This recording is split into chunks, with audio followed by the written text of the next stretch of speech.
Hello friends, I'm David Voth, and I hope you're having a great day. Friends, I'm really hoping that we're all going to have a good day, a good future, because things aren't looking good.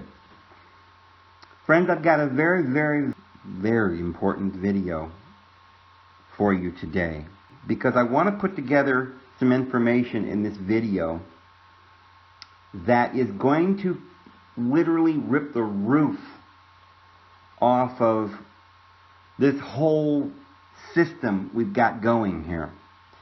It seems like we're just literally living in a prison, like this is a prison planet, and nobody knows what's going on.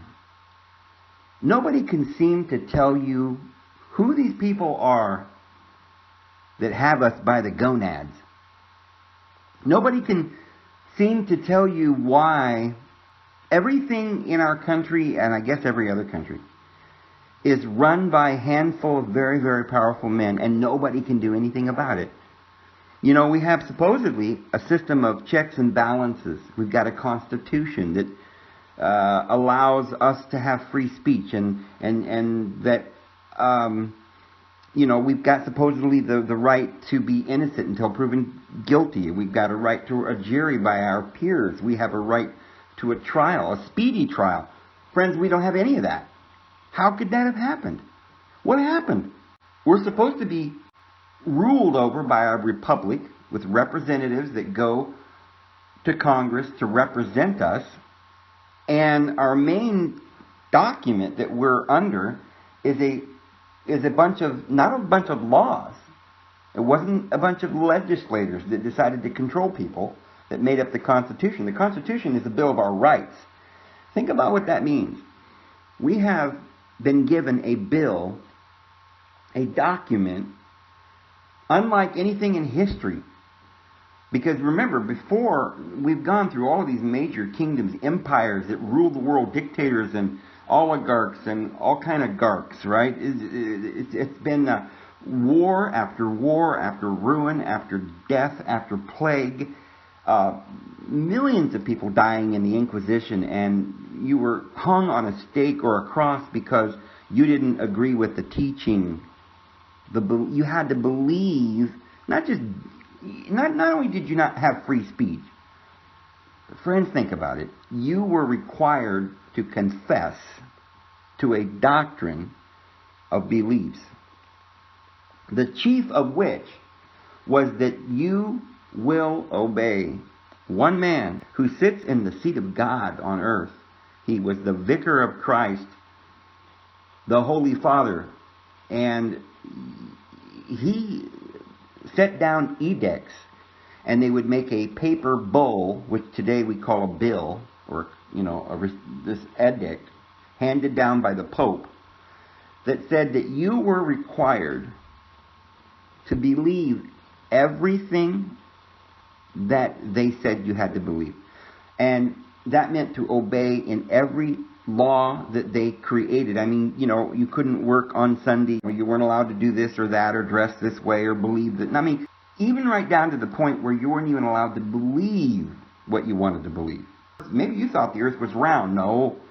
They said this, the whole universe revolved around the earth, which all revolved around Rome, and that revolved around the Pope. And you had to believe that. It has been said that all roads lead back to Rome. And that is a fact. But it is more convoluted than you can even imagine. Because, you see, today, you can't find that road. That road is littered with all kinds of roadblocks and hurdles and walls and fences.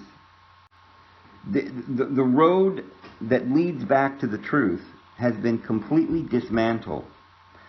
In many of my videos I have talked about the ancient wisdom and the ancient knowledge that told the world that the world had, which explained who we are and where we're going and why we're here. All of that was written down. All that we know of it is shrouded in mystery, and it's called the occult or esoteric, which that word sounds really scary, and you know, occult sounds something very bad, and They've told you if you ever get involved in that, if you ever do any research in that, you are going against the very power of God, and you will go to hell. After this life, after you're put to death and burned on a cross, then you're going to live in a place where there is eternal fire and worms that do not die, that will mutilate over and over and over your flesh and burn your very soul forever and ever, and the excruciating pain will never end. And you will not stop weeping or gnashing your teeth, because the pain shall be excruciating.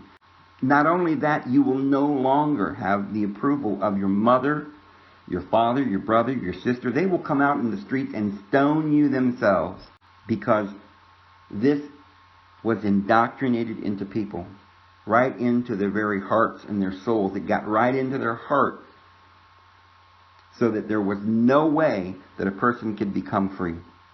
And then they took and they burned all of the ancient literature. When they burned the Alexandrian library, they didn't just burn down a library, friends. They burned down all of the ancient knowledge that told you what those pyramids were, that explained that Alexandrian library, that was in Egypt. And it was transferred there from Heliopolis centuries before. Herodotus in 600 BC was an historian, and he talked about the great wisdom that the ancient pharaohs had, that was handed down from the gods. Today, all we have left of that is astrology, and the Catholic Church has banned the knowledge of this and called it the hidden or the occult. And so nobody was allowed to understand it. As time went on, people began to realize that this Catholic Church and the Pope and this diabolical rule was wrong.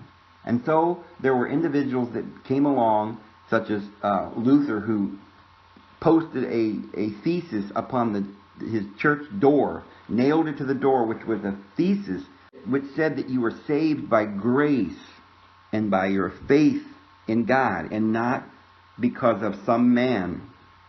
That we did not need the Pope to get to our Father in heaven. So all of this ancient information has been lost.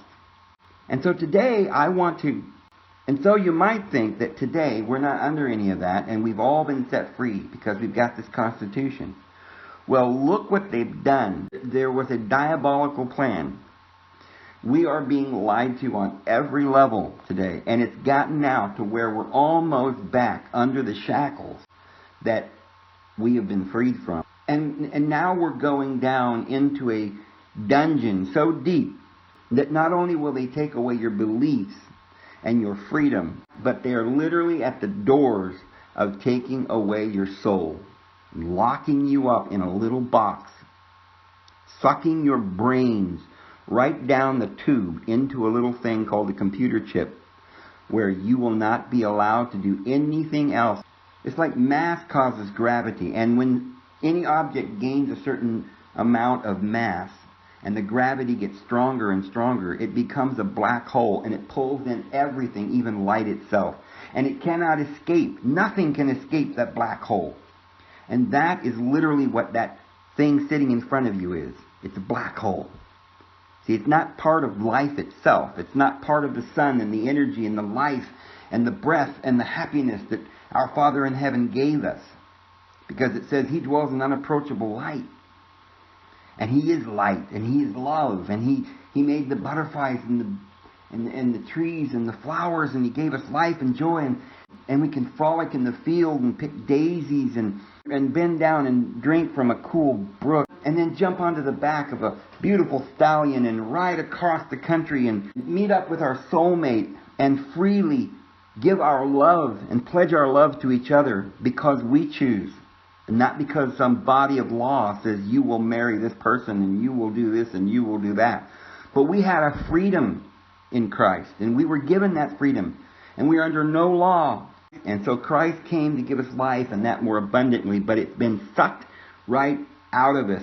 And now the mass of the laws that they're creating and the legislation that they're making and the lies and the deception that they're creating is becoming a mass so strong that all they needed was to be able to codify the law permanently put it into your hand or on your forehead so that you literally could not become free.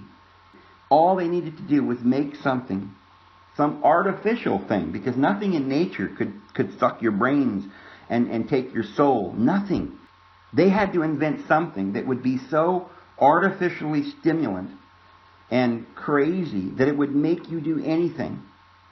And that is what this phone, this technology is that we have today. But we've got to know what has led up to this technology and this phone and who these people are. And then somehow we've got to find a way to stop them. Now, I want to make a plea here before I go any further, friends. This is very serious what I'm about to say. And I ask all of my subscribers to watch this video. No matter whether you enjoy the video or you don't enjoy it, I'm begging you, please find anyone you can and get them to watch this, because we're going to go into a very, very long and lengthy and in-depth talk here about who these people are and where they came from. And if anybody watches this, they're going to find out and they're going to know what's going on. And then they're going to know that our way of life and our future is about to be extinguished.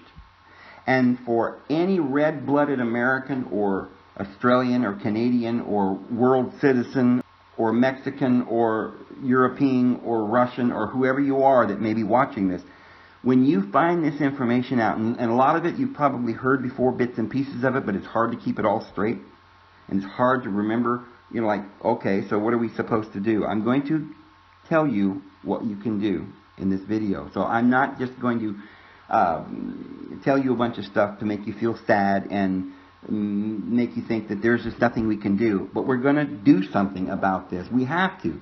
The first thing we need to do is to know our enemy, to know what's going on, to understand.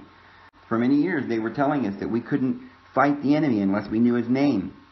And they decided that the name of our enemy was Islam. Well, of course in Islam they were saying the name of their enemy was Christian. And now they're telling certain racial groups that their enemy is another race or a religion. They did this for years. They told one religion that their enemy was another religion. And nobody ever knew who really was inciting all of this propaganda and butting us together and doing all of this evil in the world. We were taught from the very moment we were born that there was just evil in the world, and we were all born evil. We were just born this way. We were born sinners and worthless. And in God's eyes, we had no value at all. But by the blood of Jesus, and that only by the hand of the church. Because only by the obedience and the submission to the church and becoming a member of a certain group, getting baptized and having membership in that group, and then being completely obedient and not being a heretic, only in that way could we even have salvation. And in the East it might have been a different religion, or in the Middle East it might have been some other religion, but it was the same tactic they used all over the world. And so it is imperative that you understand what I'm saying and know what the enemy is. And we're going to describe and explain who the enemy is. But before I can do that, I've got to let you know. I've got to tell you something. Because if this video just goes out, it will probably just be taken down. Maybe 1,000 people will watch it, and then it will be taken off. Unless we have a plan. They've taken down Alex Jones and Stefan Molyneux and different people. And so we're just overwhelmed. We can't help everybody. What are we going to do? So I'm not asking you to do this for me, friends. I'm asking you to do this for yourself. What I'm about to ask you. I'm asking you to do this for our country and for our world. If you're in Australia or Canada or Mexico or Europe or Russia, I'm asking you to do it for your country and for your world and for your life, because we all have a common enemy. And so I've got to tell you that this video is probably going to be taken down at some point, especially if it begins to go viral. Very few people, very few. I mean, I could count them on my hands, the number of people that are interpreting all of this new information that's coming out. The Sumerian tablets, the Babylonian tablets, the Akkadian, the Egyptian hieroglyphs, the Book of the Dead, Thoth, the Nag Hammadi Library, all of these ancient cuneiform and holy scripts that are being dug up. Even then, we didn't know what they said, but over the last few years, there have been individuals that have learned how to interpret these writings. And now they're coming forward. Well, for some years, the information was available, but it took a long time to get it out to the public. Number one, by divine inspiration, they were found, still preserved in the earth. But number two, how do you get that information out to the world? Because Christians are going to say, that's blasphemy. That's evil. Don't listen to that. It contradicts what we were told. So that fear that they put in our heart had to be taken down before we could even listen to it. So many of you watch my videos and you say, oh, blasphemy. Anathema, take him down. Of course they should censor him. He's talking blasphemy. Friends, open your heart and your mind and use your noggin and listen to it without judgment. Because you've only been given one side of the story. But it took more than that. Not only did we have to dig this stuff up, uncover it, find out how to translate it, get rid of all of the prejudice so that we could get people to have an open mind, but also it had to get out to the entire world and overcome all of these other barriers that seemed impregnable, which I'm going to explain how those barriers got there in this video. As much as I can, I'm trying to explain in a very simple way. That's what this video is going to be about, to explain how those barriers got there. But there was only one way around that barrier. And it was the very thing that could bring us down. And that is this phone. Because not only is this phone being created to expose you to every insane impulse that you have, but it was also able to expose you to the truth. And so we are going through a spiritual battle. And guess what? We're going to win. Because our hearts are good, friends. They lied to us. We are the children of God, and we will respond to the truth. And that's what's happening, and that's why they're taking down people on YouTube, because YouTube was designed, and the Facebook and the Twitter and all of this, it was designed to control you, to get you sucked into playing the games and listening to the propaganda and being told all these crazy ideas that would just completely rip your mind to shreds and make you lose your faith in God, and the suffering and the wars that was going on around you. It would confuse you. And it would seem as if there was no help from God or anyone. And it seems as though we laid in a dark, dark valley with no Savior and no one to help us. But remember, friends, the one thing that we always believed in was faith, with that love and the human spark that you've got to believe in. Because if humans aren't worth saving, then we're all gone. And then why should we even try to save ourselves? Because that's what they want you to believe.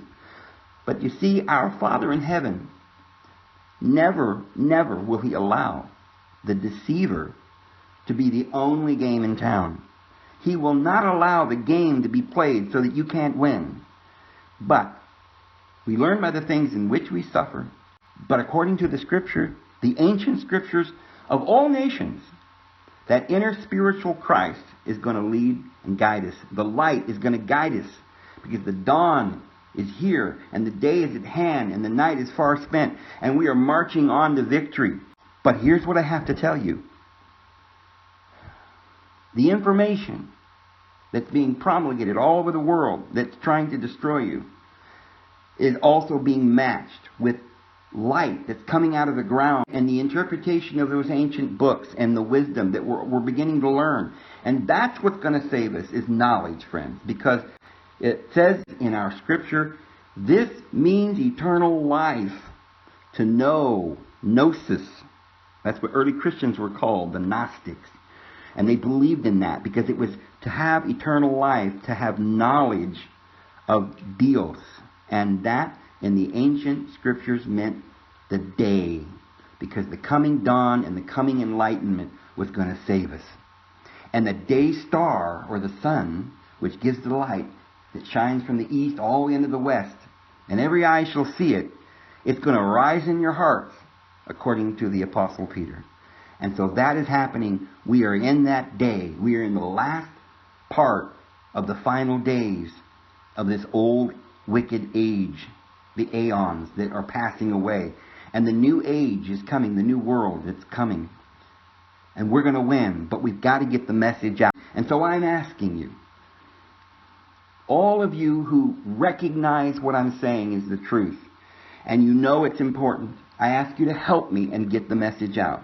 I ask you to take this video and put it on every channel in the world. Every channel that can load it. And if they take mine down, they can't take us all down. And if they try doing that, then I think we've exposed them. So, here's the other thing. After I publish this video, and several hundred or 1,000 people watch it, let's hope it goes viral. But at some point, if you notice that this video goes down, and my channel goes dark, and you don't hear from me anymore, I ask you, please, stand up to these people. We cannot allow them to do this. And I've spent hours trying to record this and put this information out. And I'm asking for your help today. Now, I understand that I've already spent a long time just as an introduction to this. But it's necessary because I want to impress upon you how important it is to make sure that you got my back. If this video is the final straw that breaks the camel's back, and they take me down completely like they did Alex Jones, write to YouTube, Google, write to the television stations, demand that they put this back on the air. Because I'll tell you something, they can't say that anything that I'm about to say, guarantee that nothing I'm about to say is hate speech. Nothing I'm about to say is promoting violence, because I don't promote violence. And let me make it very clear, I do not want any of you to go out and use violence in any way, shape, or form. I don't want a revolution like that. I want a spiritual revolution. I want a revolution of knowledge. And that knowledge is going to save us. I do not dislike, hate, or otherwise not care about any race of beings on this earth. I love African people. I love Russian people. I love South American people. I love Australian people. I love Europeans. I love Chinese people, Koreans, Japanese, Filipinos. I love all people. Because not only does the Scriptures teach that we were all in Christ, neither slave nor freeman, neither Jew nor Greek, male nor female, but we're all one and the same, equal in Christ. But our Constitution, divinely inspired, says that all men are created equal, and we have certain inalienable rights that come from God. That is what I believe. Do not say that this video promotes violence or racism or bigotry, because I am not promoting any of that. So after having made that perfectly clear, if this video goes down and they say it's because of hate speech or anything else, because they don't want this information exposed, I'm about to expose the corruption that has come down to us and is destroying us. And I'm sorry for this long introduction. As soon as you see this go up, it may not stay up very long, so record it and put it on every channel, thousands and thousands and thousands of channels, because this is going to expose them, friends. And one more thing, just since I don't have any monetization on this channel, my David Vos channel, do this favor for me. All of you, go, anybody who watches this video, please go over to Autumn Vos channel. I'll put a link in the info box. And just subscribe to that channel. I'm going to be posting more information like this on that channel as well every day. Let's get into this information. As many of you know, I used to be a Jehovah's Witness. Now, I say that because I could have been born a Mormon, a Lutheran, a Catholic, a Muslim. I could have been born Eastern Orthodox or any other thing.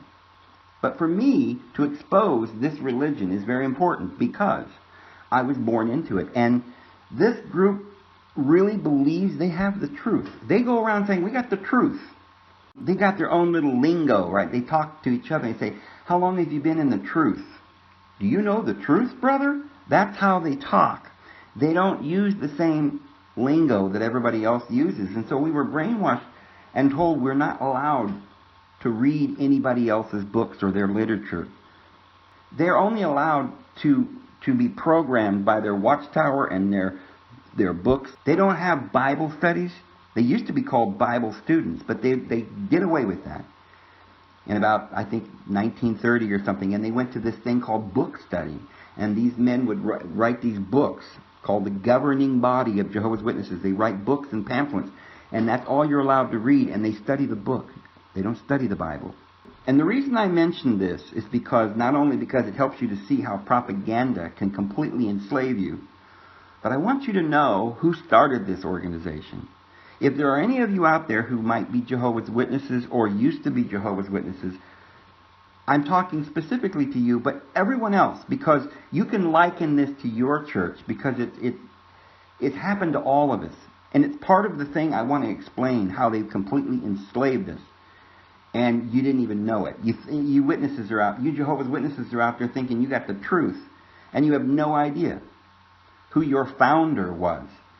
The founder of Jehovah's Witnesses, his name is Charles Taze Russell. In 1981, he wrote a letter to Lord Baron Rothschild. It was mailed from Palestine. You see, Charles Taze Russell used to go to Palestine. He was a big Zionist, and he wrote large volumes called Studies in the Scriptures and so forth. And he had this whole way of interpreting the Bible. It was kind of like the Hal Lindsey of his day, right? Everybody was excited about his teachings, and he was explaining the Great Pyramid. He believed in the pyramids and stuff like that. His grave in a Masonic cemetery in Pennsylvania. It's a Masonic cemetery. His grave is a big pyramid with the Templar seal, the Masonic Templar seal, just the same exact wreath with the cross and the crown. It's the same one that you'll see on Christian Science literature, on the Mormon Temple. All of these organizations that were started in the last couple of hundred years was a concerted effort by certain individuals that were part of a certain conspiracy. And Charles Taze Russell is one of them. Russell is one of the ways that a certain group or family line, it's one of the ways that their name has come down to us. You might also know the name as Rothschild. See, Rothschild means the red or the rosy shield. It was the Roman red shield. And so Roth or Ross comes from the same family name. They're of the same family, but as they come down through different nations, their names change differently. So Russell was a good friend of the Rothschilds. They were related. And he sent a letter to Rothschild outlining a certain course of action that he believed would be wise in establishing a new state of Israel. He praised Rothschild for his money, and he was exuberantly happy in the letter about the Jewish colonies there in Palestine that was going on at that time. He talks about it in his books too. He wrote, quote, "What is needed here, therefore," and I'm quoting the letter that Russell wrote to the Rothschilds about Zionism and the state of Israel, which had not yet happened. Remember, this is in 1891. And it says, "What is needed here, therefore, next to water and cleanliness, is a good government which will protect the poor from the ravenous and the wealthy. Banking institutions." Whoa. Yeah, Charles Taze Russell. He believed in this great banking elite. And he was asking Rothschild, the richest man in the world, to establish Zionism based on the principles of his own wealth, based on the principles of material wealth. He wanted the establishment of the Bank of Rothschild. And then Russell continues, "May the God of Jacob direct you, my dear sir, and all interested with you in the deliverance and the prosperity of Israel. And blessed will they be who, to any extent, yield themselves as his servants in fulfilling his will as predicted." Unquote. Well, now think about that, friends. That sounds very benign. This is how brainwashed we are. When a religious leader who thought he was a Bible student, leading thousands of people in these last couple of 100 years, comes onto the stage and starts talking about how everybody in the world is going to bow down to the state called Israel, and how they're going to do it with a banking institution. And then he says, anyone who will be the slaves, he calls them servants, to this, yielding themselves as slaves, is fulfilling the Bible. And you know what? He wasn't wrong. Because that Old Testament is truly about this God who demands that all peoples of the world will obey him, saying, "I am the Lord, vengeance is mine, saith the Lord." Now, think about it. But was it just Jehovah's Witnesses, friends? Absolutely not. Oh, my Mormon friends, please listen up. Did you know that the Mormon Church was also financed by the Rothschilds? They went to a man named Kuhn to get their financing. But basically, I want to get into how the banking institution was created, who the individuals are that's running everything and establishing governments and overthrowing kings. But I've got to start somewhere here. And I think this is a very, very important place to start to show the collusion and the literal depth to which they've gone to destroy our minds and to take our minds over and to create their religious propaganda. So think about it. You've got Mormons, Seventh-day Adventists, Jehovah's Witnesses, Christian Scientists, all these groups coming up, and there's many more, Baha'i and different groups. They all think that everybody's the enemy but them. Jehovah's Witnesses don't know that the Mormons are identical. You know, and you might not even think they're identical if you're not familiar with the things that's going on in both churches, and you realize that they're almost identical. They all have these elders, and they all walk around with black. It's like universal. People walking around with black suits or dark blue with a white shirt. That's their robe. The black robe with the white collar. See, it's just the modern religious priesthood. So everybody knows that Mormons have temples, Jehovah's Witnesses just have kingdom halls. Well, neither one of them have churches. Remember that. But a hall is the way that many of the Masons, they used to meet in a hall. And so there are no windows. It's not something like a church where you just come in and sit down and listen, and it's not a community church.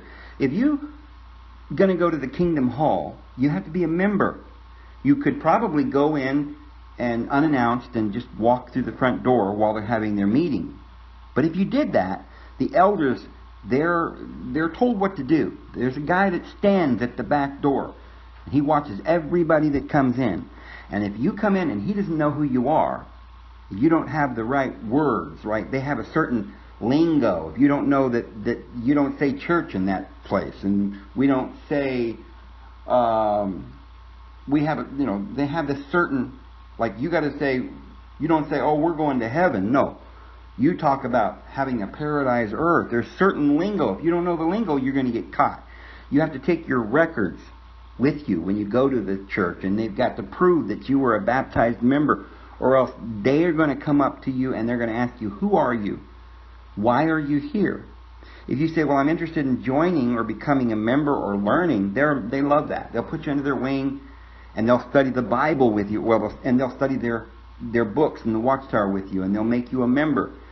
But if you don't make progress after a couple of months or so, they'll throw you out. They don't just let you go to their kingdom hall. There are no windows. People can't look in. It's a priesthood. They have ministerial servants and elders, which is just part of a priesthood. You work your way up. And the purpose for it is not what they say. It is not to teach the world about God. The purpose for the Jehovah's Witnesses is to bring up a certain group of men into the world to become CEOs of companies, because Jehovah's Witnesses are very powerful. They're very powerful in Hollywood, just like Scientology is now. They have clubs that get them parts and stuff like that. If you're a Jehovah's Witness and you live in Los Angeles or Hollywood or whatever, you can get a job really easy because they hire from amongst Jehovah's Witnesses. If you notice, Michael Jackson was a Jehovah's Witness. Selena was a Jehovah's Witness. Prince was a Jehovah's Witness. I guess there's a lot of Jehovah's Witnesses handling cameras and working in Hollywood. So it's kind of like a guild or like a workers' guild or a union or a club. And that's what these organizations are, and they're financed by the same people. Now, like if you go to the Mormons, they have these dramas that are inside the temple. The dramas teach you spiritual things, they say. And if you go up into the elder or the priesthood, the higher up Melchizedek priesthood, you get more information. Same thing with Jehovah's Witnesses. If you become an elder, they give you a different book that the other Jehovah's Witnesses aren't even allowed to have. Most Jehovah's Witnesses don't even know there's elders' manuals and books that only the elders have, and they're not even allowed. And they're not even allowed to let you see those books, because inside that information that they don't want the other people to know is instructions on how to disfellowship people and to be political, to get rid of certain individuals they don't want in their group. Elders are privy to certain information, but they're never made elders until they go up through the politics and they get so intertwined with it they can't quit. And then if they're obedient and faithful, they become important, and they know they can trust them. They can put them over businesses. So the same thing's going on with the Mormons. It's a priesthood, and this priesthood is not for God. It is a priesthood for mammon, for money. Lots of Mormons are in the FBI because they can trust them, or the CIA. They're raised to be told secrets that they can't divulge. They're under an oath that if they divulge the secret, they can be murdered. Now, Mormons have changed their oaths over the years, but originally they were told that they would be murdered. I don't know what the current oath is that they take going into the temple, but it's very, very severe if you tattle or you tell what's going on in there. And so both organizations have a process where they excommunicate you, and they don't. But it's worse than that. You don't just lose your family, you lose your job.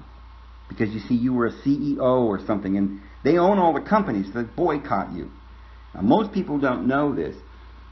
So what's really going on is that the people in each organization don't even know that they're part of one larger organization.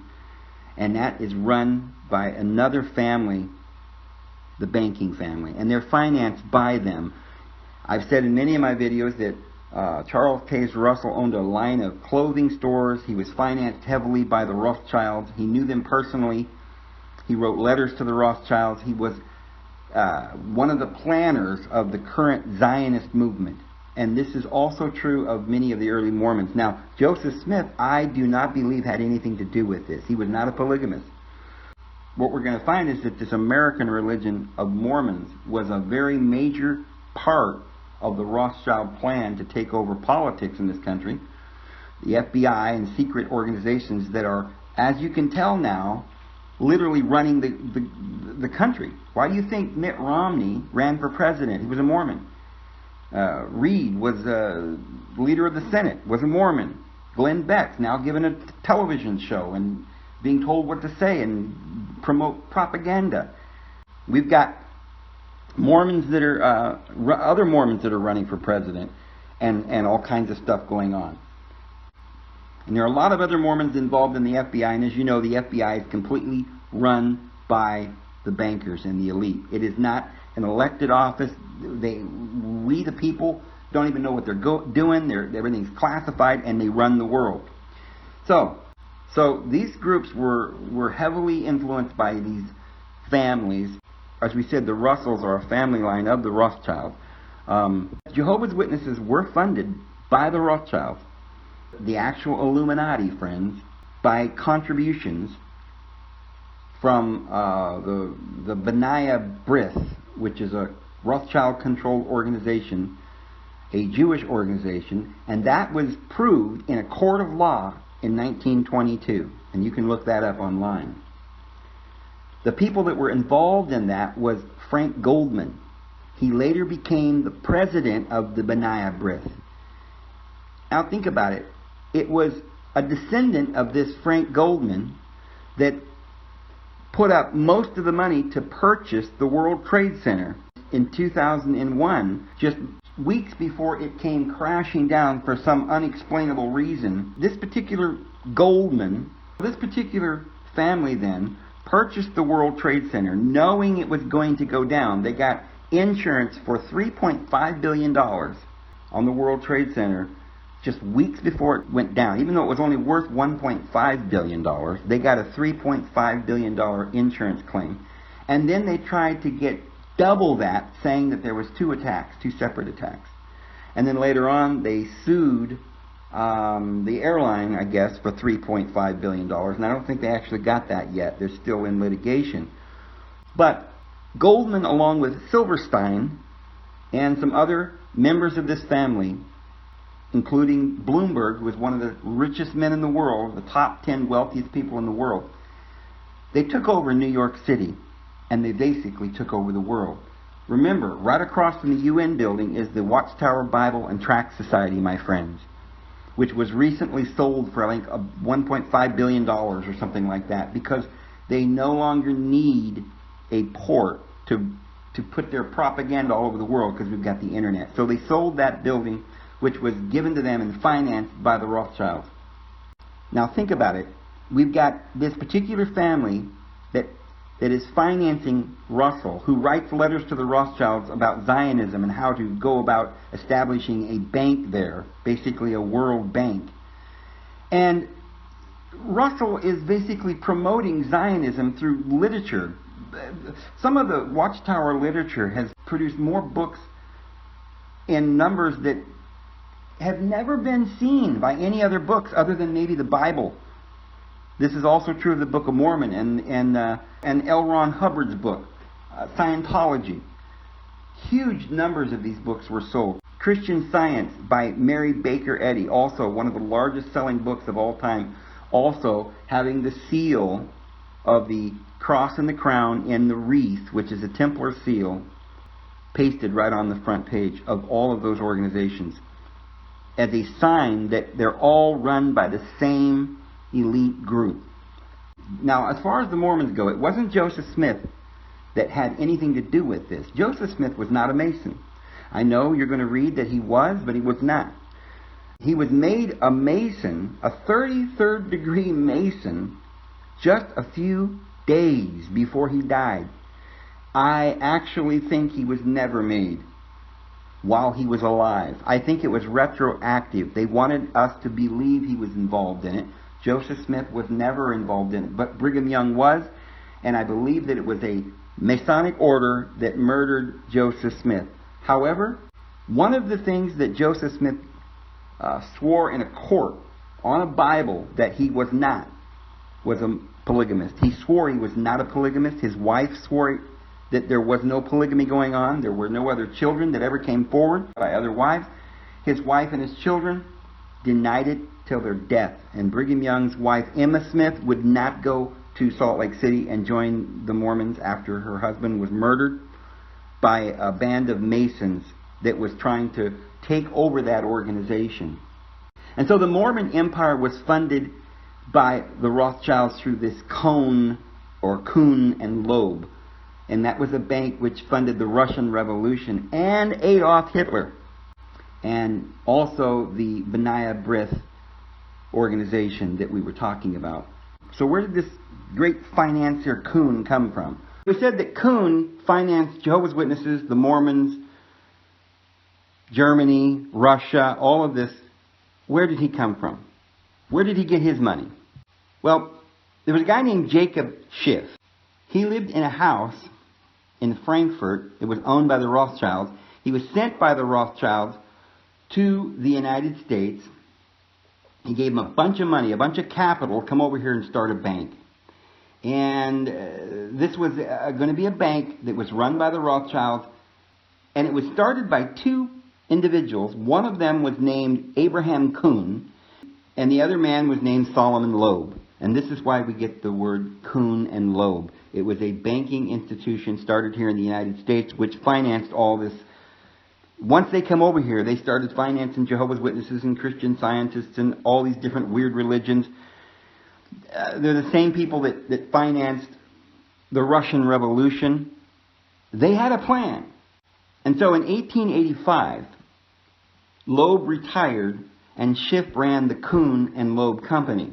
So Adam Schiff was running this organization, but it was called the Kuhn and Loeb Banking Institution. It was all financed by the Rothschilds. And it was all done for the Rothschilds until about 1920. And then at that point, Adam Schiff died. So remember, that is the age where Russell, Brigham Young, and the Bolshevik Revolution and everything went on. And of course, and in those days, Rothschild was considered the leader of the idea of Zionism. Because you see, Zionism, even though, there wasn't a state of Israel until like 1948, the whole idea got started right after the Bolshevik Revolution in 1917. So Edmund Rothschild, he was the president of the Jewish Colonization Association. So you might ask then, why did these individuals come over to America and start groups like Jehovah's Witnesses and Mormons? Other than just to confuse us all, because they certainly weren't trying to teach us anything. They were trying to divide and conquer us. But there was a larger reason, even a more important reason. Because you see, back in the 1800s, there was a lot of stuff going on.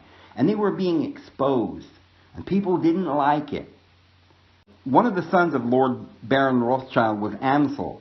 He was a member of the Bavarian Illuminati. So Amsel's sons, they were placed in the European capitals all over the world and set up these banking houses in all of these European countries.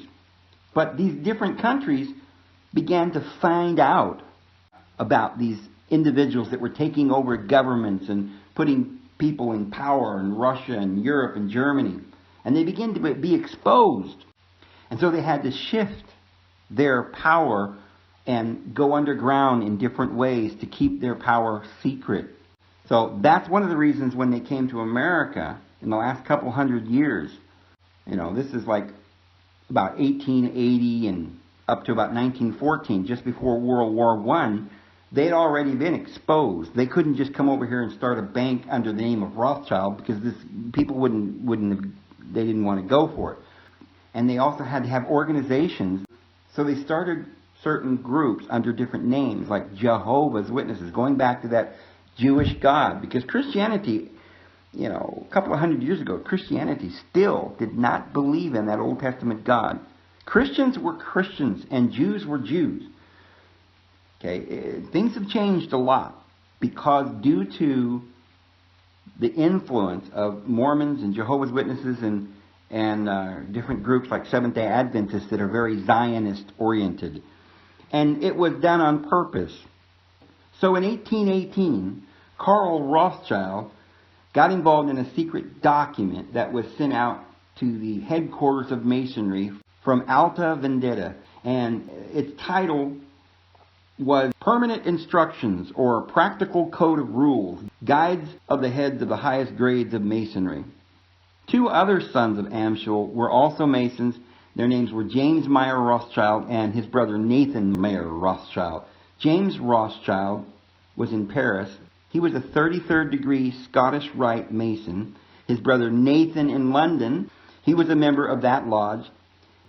And another Jewish Freemason guy named Katz, he said that Solomon Meyer Rothschild, a third member of the five brothers, was also initiated into the Freemasons on June 14, 1809. So the Rothschilds became very powerful in this Freemasonry, friends. And people were finding out about it, so they had to kind of shift their game. Now here's where we're going to find out where they got involved in politics and basically crafted our governments and our institutions along with the banks. One of these individuals' names was Lionel de Rothschild, called de Rothschild because he's from France. And he was involved with the first Communist Internationale. The Mason Mazzini helped start that. The order called the B'nai B'rith, it was kind of a continuation of the Order of Zion. A undercover covert organization that was working for the Rothschilds. So that was more or less kind of like the CIA of the day, of their day, and of their country. So then the Rothschilds started getting involved in the Bilderbergers. They had a lot to do with the Council on Foreign Relations. Today, we don't think of the Council on Foreign Relations as a secret society like the Masons. And they say, well, I mean, this sounds like some kind of a government thing, right? No. We're run by the Constitution of the United States. We have our own government. So what's this Council on Foreign Relations doing, having meetings with our senators and influencing them? Well, it's because they're a secret society. They started off as a secret society. You can't just be a member of the Council on Foreign Relations unless you're somebody very high up in our government. And so, and it could be anywhere in the world, you know, like members of various governments around the world. It was a group or a secret society to control the world. And so, one of the people that you probably heard about is Rhodes. He was really big in the banking industry. He was heavily related to the Rothschilds, and they had intermarriages and so forth. They were part of the family.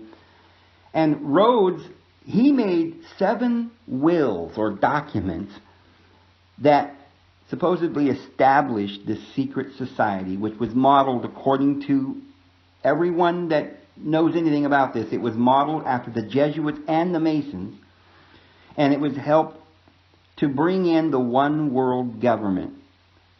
This happened in 1891. There was an inner group established, and it consisted of Rhodes, Steed, Lord Esher, and a guy named Alfred Milner. There was another group of people also associated with that were potential members of the circle of these initiates. They consisted of Lord Balfour, Sir Harry Johnson, and Lord Rothschild, Lord Grey, and others.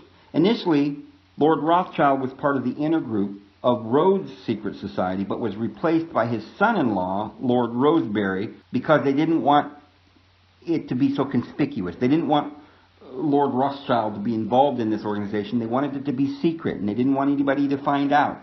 Now, think about the intricate stuff going on here that's creating this big, intricate web over us to control us. They've got banks, they've got religions, they've got governments, and I'm going to show you how through the financing of these governments and financing wars and through interest and the Federal Reserve and the federal banks, they broke every nation and kingdom, and they basically brought everyone to their knees.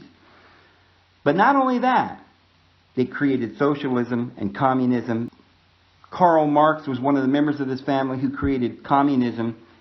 These groups were financing riots, just like they're doing today, but, maybe not as much back then, or as often, or, it's not being broadcasted all over the news quite as much. But, as I said, remember, this is one of the things that they did between World War I and World War II in Germany, was they completely loosened all the morals so that women were on the street selling their bodies as a prostitute. And they literally lost all of their culture and moral values. Germany was ruined and completely destroyed. So that's why when Hitler arrived, he said, look, enough of this. And the people stood behind him, and they began to prosper and become strong again and take back their culture and their values and stand for something. And the people loved it.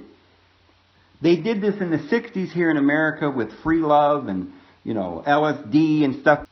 It was basically a move on the children, the youth, so that you could influence the children for the next generation and to destroy the values and the culture. This is what they've been doing here in America. And I guarantee, just as every other nation, religion, foundation, whatever, everything has fallen into their hands. And the last domino to fall is America and the Constitution, which is now a public fight, a spiritual war upon this earth, a fight for our Constitution, our liberties and our rights, and justice for all. We're down to the wire, friends. It was a guy named John Rothschild that literally was the first executive, the secretary of the National Students Forum. And they promoted nudity, free love, was a socialist organization, just like they're doing now in this country here. A socialist group to promote all of this free love and radicalness. And they had following them other groups such as Radcliffe Liberal Club, the Union Theology Seminary Contemporary Club, Yale Liberal Club, of course others. There was the Youth Peace Federation, which was a league of youth of community churches. Yeah, they were trying to literally change the way the church operated and the beliefs and everything by getting to the children. There was the Methodist Epworth League, the Young Judea, and Young People's Fellowship of St. Philip's Parish. These were all religious clubs in our religious institutions, and they all had ties to the Rothschilds and their agents. Another guy, Harry Emerson Fosdick, who was the pastor of Rockefeller's church, was also the president of the Rockefeller Foundation. John Foster Dulles, a Council on Foreign Relations member, was the chairman of the board of the Rockefeller Foundation. And John Foster Dulles was a very important Federal Council of Churches of Christ official. Rothschilds literally are linked to the Masons, intelligence communities such as the FBI, through the Masons, through the Mormons, international banks, the Puri de Zion, the Catholics, the Trilateral Commission, the New Age, the cults, and everything that you can imagine that was being built up around the world to completely take over with their little tentacles into every part of our society. So over here in America, you probably heard of the Rockefellers. They're a very, very important part of the Rothschild organization. Say there might be 13 of these controlling families in the Illuminati. Two of these Jewish families are the Oppenheims and the Oppenheimers. They were also members of the Bavarian Illuminati that we talked about before, which was really involved in Satanism. And it was this group that financed the Communist Manifesto by Karl Marx. Henrik Oppenheim masterminded the Communist Revolution of 1848 in Germany. So the Oppenheimers were part of the Rothschilds and financed by them and their agents. J. Robert Oppenheimer was a member of the Council on Foreign Relations. He was a communist. Harry Oppenheimer, an international banker, was the chairman of the Jewish De Beers, which is a world monopoly on the diamonds, production, and also the chairman of the Anglo-American Corporation. Now get this, in the Jewish Encyclopedia, Volume 2, page 496, it says, other Jewish families adopted, quote, adopted the Rothschild plan, unquote. And these were the Lazards, the Sterns, the Spires, and the Seligmans. And their plan was to put these individuals, these family members, into the 5 largest European capitals. One of the largest magazines in Germany at that time was the Stern. And Ernest Stern is the second in command of the World Bank. And so he's running a magazine in Germany which is peddling propaganda and also at the head of the World Bank. So they had complete control of all of the major U.S. television networks and stations and all of the news organizations and newspapers. They had taken over the banks, the Federal Reserve. They lobbied Congress, pushed for taxation. They had to tax us so that they could take us to war, because you need military for that. So this was a big plan. And then they posted all over the television propaganda saying that so-and-so was evil, or this person had nuclear weapons and we had to do something about it. Remember, they started the Soviet Union and the Bolshevik Revolution, and they had 90% of all the positions of power in all the bureaucracies in Russia. and they began to finance their nuclear arsenal. Remember, there's only like 150 million people in Russia. It's the size of Spain or Italy, and yet they have this huge nuclear arsenal because they completely controlled that country and had all the positions of bureaucratic power. Before World War I, because of the huge number of these individuals came to America around World War I and began to set up operations here in America. We talked about how they brought over J.P. Morgan and Rhodes and the Rockefellers and started doing the oil and the railroads. All of this to start building the infrastructure. Of course, this is going to lead to what we're going to tell you about at the finale of this. This one family who now owns Google, and what is Google? It is a satellite in the air that was created by our government, the CIA, from an operation called Operation Paperclip, brought over from Germany, which is the same family that was working over there. And then when they brought that group down, they brought them over here. They started NASA, and they did this not to explore space, but to create the satellites in the air to completely control you with this phone. It's the infrastructure, the final piece, it's the final icing on the cake of our prison, our Borg, that we're going to be downloaded into and destroyed. So listen up. As they began to do all of this, they were able to finance with their billions and billions and trillions of dollars. They began to buy senators and congressmen, bypass the court. You don't have a speedy trial. It's all behind closed doors. This entire judicial system is completely a farce, which has been shown every day all over CNN and Fox News about this complete kangaroo court that they're trying to impeach our president. And supposedly we can do nothing about it. The FBI controls itself and has no oversight by Congress or anyone. And who is running the FBI? Well, a certain guy named Rod Rosenstein. And he seems to have complete authority. And nobody can do anything about it. Along with individuals that are taking over cities like Rahm Emanuel and Bloomberg, and all of these individuals that are taking over everything in institutions and financing riots, and George Soros, and it's all designed for one purpose, in exactly the same reasons that they did it to Germany and Russia and every other country before them. But in this country, they began to purchase our senators and governors and congressmen. They had to have certain individuals in certain places.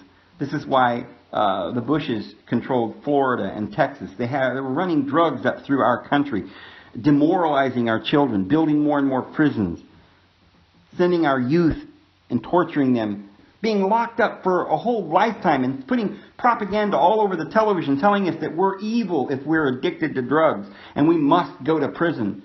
All the while, they're funneling the drugs into the inner cities and torturing and destroying our youth. This was a game plan to destroy and demoralize us until we've got nothing left. They own everything. All the banks, we're paying them interest to fight their wars, to take over our own lives. So they would finance certain individuals, and part of this whole plan is that they would have people coming into America who had a lot of money, who would want a lot of drugs, prostitution, human trafficking, pedophilia, this is this great wealthy nation here with all these rich individuals who wanted to be involved in pedophilia. They wanted to have underage sex with children. And so there's got to be an underground where no one can stop them. They've got to have control of our government. They've got to put pornography all over the internet so that it completely demoralizes and destroys the children. So it's like impossible to get married or have an actual relationship with anybody because nobody's talking to each other. We're all sitting around on our phones, addicted, controlled, being downloaded into this thing, going crazy. They're putting us on drugs in mental straitjackets with things like Prozac and Zoloft and whatever other kind of crappy drug they've got, burning out cancers that they claim is going to kill us if they don't burn it out. And we got to take out your gallbladder. Oh, you don't need that. You don't need your tonsils. You don't need your lung. We'll just burn that out. Now, back in the day, one of the biggest cities that they controlled, and they still control it today with Rahm Emanuel, as well as New York with Bloomberg and so forth. But before Rahm Emanuel, who's only there not to solve anything or to keep the peace or to help anyone. But Chicago is in a state of war. And people are murdering and being murdered and dying because they're funneling drugs, guns, everything else in there. They're claiming they can do nothing about it because that's their game. And then they're taking these beautiful young children in the inner cities and kidnapping them and using them for stuff that I couldn't even repeat on this show today, on this video. You wouldn't even want me to. It is so disgusting we cannot even discuss the stuff that they're doing with our children and our mothers and our brothers and our family members that are going to prison or being hauled off to some pedophilia camp. But in order to pull all of this off, they have to have people in positions of power. Certain members of this family are put into certain positions of authority, and then they use other individuals that may not even be a member of that family. You say, well, Bill Clinton's not a member of that family. Oh, well, Hillary Clinton is. Her father is a member of that family. Her father was one of the heads of the mafia in Chicago. See, that's the same place that Barack Obama was trained. Rahm Emanuel's there. It is a place of their complete control and degradation. And I'm telling you, if any of you live in Chicago and you're hearing this video, get out of there. You get your family, you get in your car, and I don't care if you've got a dime left to your name. If you can gather up enough money for gas, get out of there. And don't look back. You are living in a nightmare. And you must get out of there. So, Bill Clinton then married to Hillary Rodham Clinton, whose father was one of the members of this elite family going back to the Rothschilds that ruled over Chicago. They ended up going to Arkansas and becoming the governor of that state. Now, why do you suppose they chose that state? Well, it happens to be a place where they were running all of the drugs through from Mexico and Guatemala through Mexico and into this airport there at Arkansas. While Bill Clinton was governor of that state, he would not allow the police to investigate what was going on at that airport, but they were shipping cocaine all around the world. It was a huge scam. He was actually being partnered with John Gotti of New York, one of the big mafia leaders of our time. And this scam was being operated with the help of certain other individuals in other states, such as Texas and Florida, that were border states, so that they could look the other way and allow these individuals to go up these interstate highways and run drugs all over the country. The same thing's being done with Jerry Brown, another one of their puppets. They're paying him off to keep California. I have gone a very, very, very long time trying to break this all down and help you guys to understand what's really going on in our world. I'm not even halfway through telling you the things that you need to know about this. So I'm going to make another video, friends, but I'm going to go ahead and close it here. And then I'm going to try and do another video tomorrow on this. It may be tomorrow or the next day, friends. Please help me get this out to the world, friends. This news, this information must go forth. We've got to be aware of what is going on, friends. I'm going to go ahead and go. I hope you guys have a really great day. This is David Bose. We'll see you again tomorrow. Have a good one.